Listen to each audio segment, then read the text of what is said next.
Hello and welcome to fluent English language training. आज का ये वीडियो बहुत सिंपल होगा और इसमें मैं दो स्ट्रक्चर को आपके साथ में शेयर करूंगा and I ensure at the end of watching this video you will have complete mastery of these two structures। इनको समझने में आपको बिल्कुल भी प्रॉब्लम नहीं होगी और मैं ये समझता हूँ कि इंटरनलाइज आप इसको कर लेंगे, एग्जीक्यूट करेंगे और इसको रोज़ाना बोली जाने वाली इंग्लिश के अंदर आप असिमिलेट करेंगे। जितने भी शब्द मैं अपनी स्पीच के दौरान बोलता हूँ ये आपके लिए बोलता हूँ ताकि आप उनको अपने पास तक लेकर आएँ, स्पाउस करें और उनको प्रैक्टिस में बहुत जल्दी लेकर आएँ। तो चलिए सीधे चलते हैं उन दो स्ट्रक्चर्स की तरफ। पहला स्ट्रक्चर जिसको मैंने बेस किया है नीड के ऊपर कि जब किसी बात की हमको आवश्यकता नहीं होती तो हम प्रेजेंट में उसको कैसे कह सकते हैं। फॉर एग्जाम्पल मैं जिस स्ट्रक्चर का यूज़ करने जा रहा हूँ वो स्ट्रक्चर नीड नॉट के ऊपर आधारित है और नीड नॉट एक मॉडल ऑक्सिलरी है जिसके साथ में वर्ब का फर्स्ट फॉर्म यूज होता है, need not verb first form. दूसरी अहम बात क्या है कि नीड नॉट के साथ में आपको कुछ भी सोचने की ज़रूरत नहीं है। आप जो भी सब्जेक्ट लगाना चाहते हैं वो सीधे लगा दीजिए। आपको नहीं सोचने की ज़रूरत है, एस लगाना है, ईएस लगाना है, डज लगाना है, डू लगाना है, कुछ भी मत सोचिए। आप दुनिया का कोई नाम लगा दीजिए, किसी व्यक्ति का नाम लगा दीजिए, I, you, we, they, he, she, it, whatever, जो भी आप लगाना चाहते हैं वो लगा दीजिए। बहुत आसान स्ट्रक्चर है। तो एक सेंटेंस से इसकी शुरुआत करता हूँ। जैसे आप किसी जगह पर चीफ गेस्ट की हैसियत से गए हैं, as a chief guest you have been invited by school और वहाँ पर आप स्कूल के बच्चों के सामने कुछ बोलने वाले हैं और आपने वहाँ हिंदी में बोलना शुरू किया। You start speaking using Hindi और you start speaking in Hindi. तो एक सामने बैठे वाले स्टूडेंट ने कहा कि सर आपको हिंदी में बोलने की ज़रूरत नहीं है, हम इंग्लिश समझते हैं, आप इंग्लिश में ही बात कीजिए। तो उस बच्चे ने सीधे से आपको बोल दिया you need not speak in Hindi, you need not speak in Hindi और you need not speak Hindi. दोनों के मतलब थोड़े से अलग अलग होते हैं। You need not speak Hindi और you need not speak in Hindi, इसको मैं फिर कभी बताऊंगा। आपको हिंदी में बोलने की ज़रूरत नहीं है।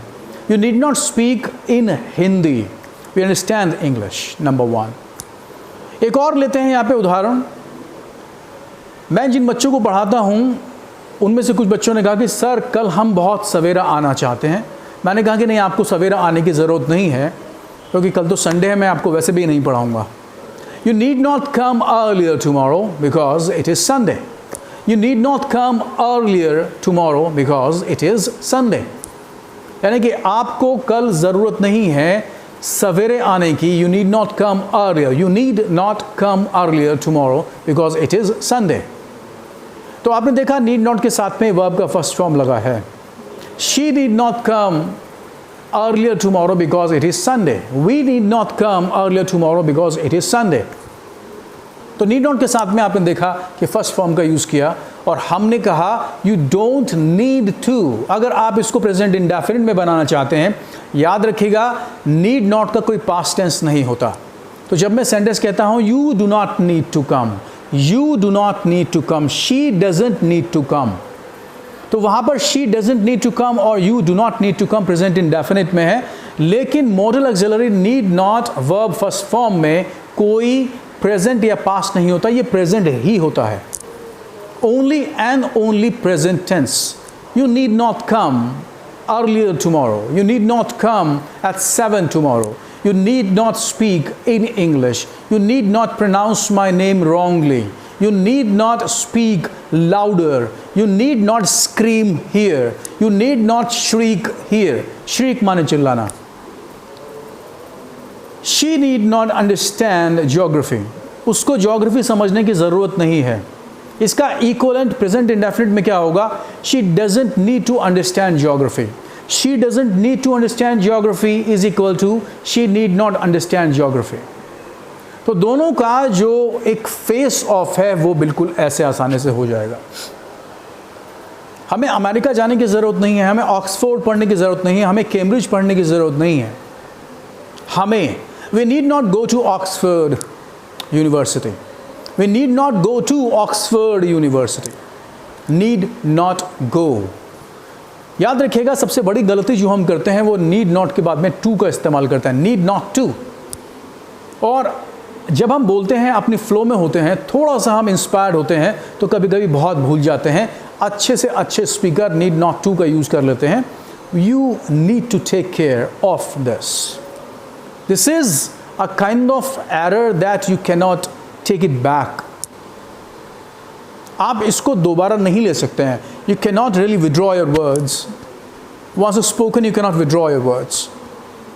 तो बहुत ही सोच समझ के आपको प्रैक्टिस करना होगा। That's why I keep saying practice is the key to success. You need not speak louder. You need not to speak louder is a glaring error. And this error can land you in a thick soup.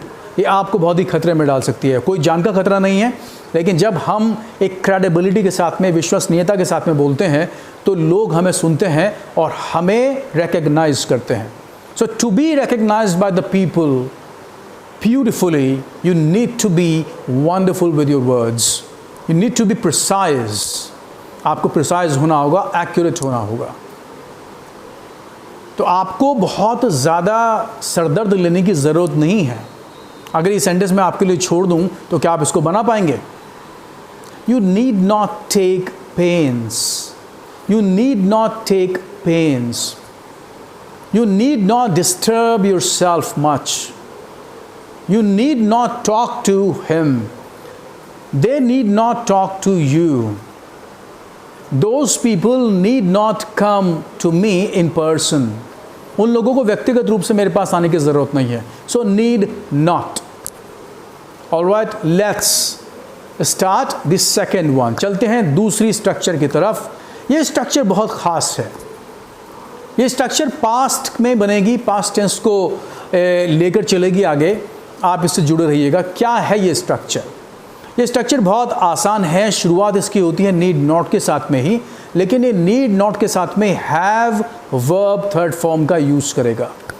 जब have verb third form का use हम करने वाले हैं, need not have verb third form, तो ये past की बात होगी। आपको कोई काम नहीं करना था लेकिन आपने किया। केवल और केवल पास्ट। माइंड माई वर्ड्स, केवल और केवल पास्ट। आपको कोई काम नहीं करना था, आपने वो काम किया। Need not verb third form. Need not have verb third form. Need not have verb third form, क्योंकि जहां भी हैव के साथ में डायरेक्ट वर्ब आनी है वो थर्ड फॉर्म ही आएगी। एक बार फिर से मेरे शब्दों को सुन लीजिए। अगर हैव के बाद में डायरेक्टली, इमीडिएटली वर्ब आता है, वो थर्ड फॉर्म ही आएगा। चलिए चलते हैं आगे। So need not have verb third form. इसको कैसे हम करेंगे एक बार आपको समझा देता हूँ। आपको कोई काम करने की ज़रूरत नहीं थी लेकिन आपने फिर भी किया, वहाँ पर आप need not have verb third form का यूज़ करेंगे। एक सिचुएशन ले लेते हैं। आजकल फ़ोन से हम काम चला लेते हैं, SMS से काम चलाते हैं, व्हाट्सएप पे काम चलाते हैं। तो किसी ने मुझे बहुत छोटी सी बात बतानी थी और उन्हें बहुत दूर से मेरे पास तक आना पड़ा। उन्हें बहुत बहुत दूर से मेरे पास तक आना पड़ा।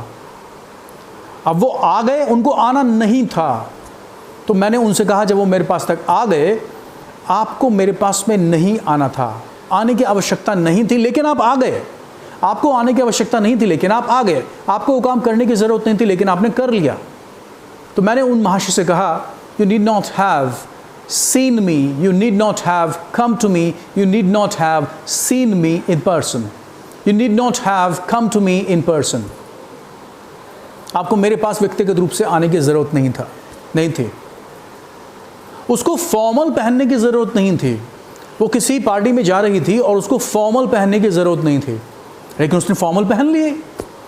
तो जब वो पहुंची तो किसी ने कहा उससे आपको फॉर्मल पहनने की ज़रूरत नहीं थी, आप तो बहुत ही जो एथनिक आपका जो वेयर होता है वो बहुत अच्छे लगते हैं आप उसमें। तो उन्होंने कहा कि आपको फॉर्मल पहनने की ज़रूरत नहीं थी, या आप तो साधारण से कपड़े भी पहन लेते तो उसमें खूबसूरत दिखाई पड़ती। आपको फॉर्मल पहनने की ज़रूरत नहीं थी। You need not have worn the formal attire. You need not have come informal. You need not have worn the formal attire. Attire हम कोई पहन लेते हैं, ख़ास मौके पर पहने जाने वाले जो हम कपड़ों को कह देते हैं उनको attire बोल देते हैं. You need not have worn the formal attire. आपको पहनने की ज़रूरत नहीं थी जो फॉर्मल आपने पहना है, औपचारिक रूप से आप पार्टी में आए, आपको पहनने की ज़रूरत नहीं थी, आप तो ऐसे ही अच्छी लगते हैं, लेकिन आपने पहने. कोई व्यक्ति किसी मीटिंग में बैठा हुआ था और मीटिंग में उसने जो सवाल किया वो बहुत ही चिल्ला कर किया. अब कर दिया, उनको चिल्लाने की ज़रूरत नहीं थी. उनका सवाल जब पूरा हुआ, चिल्लाने के बाद जब उनको वक्ता ने कहा, स्पीकर ने कहा कि सर आपको इतना चिल्लाने की आवश्यकता नहीं थी, आपकी आवाज़ मेरे पास आ गई थी, थोड़ी ही आवाज़ में मैं सुन लेता हूँ. You need not have spoken loudly. You need not have spoken loudly. तो आप you लगाएं, he लगाएं, she लगाएं, we लगाएं, they लगाएं, राम लगाएं, सौरभ लगाएं, जेफरी लगाएं, रॉबिन लगाएं, whatever you want to do, you want to use. And you don't have to change the forms of verb. आपको change नहीं करनी है. She need not have, you need not have, we need not have. हमें हिंदी में बात करने की ज़रूरत नहीं थी, लेकिन आपने की. आपके इंटरव्यूअर ने आपसे कहा कि आपको हिंदी में बात करने की ज़रूरत नहीं थी, कि सर मेरे फीडबैक बता दीजिए. उन्होंने कहा कि आपको हिंदी में बात करने की ज़रूरत नहीं थी, हम इंग्लिश समझते हैं. You need not have spoken, you need not have answered, you need not have spoken in Hindi language. आपने कहा कि आपको बहुत महंगे से कपड़े चाहिए, आपको पार्टी में अपनी शान बिखेरनी है. You need to flaunt and flout yourself. You need to flaunt. आपको स्पोर्ट करना है अपने आप को, वहाँ जाकर आपको दिखाना है आप कितने अमीर हैं. जब आप वहाँ पहुँचे तो सभी बहुत ही साधारण कपड़ों में थे. आपने तो आपके दोस्त ने कहा क्या यार तुझे इतनी पैसे खर्च करने की ज़रूरत नहीं थी, लेकिन आपने किए. You need not have spent a lot of money. You need not have spent a lot of money. इसी का अगर आप पास्ट इक्विवेलेंट ढूंढना चाहते हैं तो आप डिड नॉट से सेंटेंस बनाते हैं. You did not have to, you did not need to, have to नहीं need to. You did not need to buy. लेकिन वहाँ पे ये नहीं होता कि आपने खरीदा. नीड नॉट हैव में आपने जो काम कर लिया वो आपको नहीं करना था, लेकिन जब आप पास्ट इंडेफिनिट के इक्विवेलेंट इसको करने की कोशिश करते हैं, you did not need to buy, तो वहाँ पर ये नहीं पता होता आपने खरीदा या नहीं खरीदा. You did not need to buy expensive clothes. आपको ज़रूरत नहीं थी खरीदने की, आपने नहीं खरीदे, ऐसा भी हो सकता है. लेकिन नीड नॉट हैव में वर्ब थर्ड फॉर्म में आपको ज़रूरत नहीं थी. You did not need it but you did it. Are you getting me? So this is the difference, slight difference between did not need to past indefinite and need not have verb third form. आपको Switzerland जाने की ज़रूरत नहीं थी sir. हमारे भारतवर्ष के अंदर ही एक से एक हमारे यहाँ पर हिल स्टेशंस हैं, आप वहाँ पर जा सकते थे. आपको स्विट्ज़रलैंड जाने की आवश्यकता नहीं थी, but you did not listen to me, you went there. अब ये बात आती है, you need not have traveled to Switzerland. You need not have traveled to Switzerland. इसका मतलब ये हुआ कि आपको स्विट्ज़रलैंड जाने की ज़रूरत नहीं थी, लेकिन आप गए. ऑलराइट. तो मैंने आपसे आज दो स्ट्रक्चर के बारे में बात की. पहला मैंने बात की need not verb first form, which means कि ज़रूरत नहीं है, प्रेजेंट में ही यूज़ होगा. एग्जाम्पल एक बार फिर दे रहा हूँ. You need not forget my words. आपको मेरे वर्ड्स भूलने की ज़रूरत नहीं है, प्रेजेंट में ही बनेगा. You need not forget my words. दूसरा स्ट्रक्चर मैंने दिया need not have verb third form, जो पास्ट की तरफ ही रेफर करेगा, आपको पास्ट के बारे में ही बताएगा, किसी ऐसी घटना के बारे में जो आपने की है या किसी ने भी की है. इसमें आप कोई भी सब्जेक्ट लगा सकते हैं और सारे सब्जेक्ट का स्ट्रक्चर यही रहेगा, need not have verb third form. ये आपको बताता है कि आपको कोई काम नहीं करना था लेकिन आपने किया. जैसे मैं लास्ट में आपसे ये कह सकता हूँ, you need not have forgotten my words, लेकिन आप भूल गए, क्योंकि आप यहाँ से सुनते हैं, यहाँ से निकाल देते हैं। ऐसा मत कीजिएगा। You need not have forgotten my words. You need to watch this video again and again and again and again until you get it. तो ध्यान से वीडियो को देखिएगा, कमेंट ज़रूर कीजिएगा, बताइएगा आपको और कैसे एग्जाम्पल मैं दे सकता हूँ। Keep watching, keep enjoy learning and keep motivating yourself to speak language of English, not only fluently but also with pride. God bless you. I'll see you some other day. Thank you very much.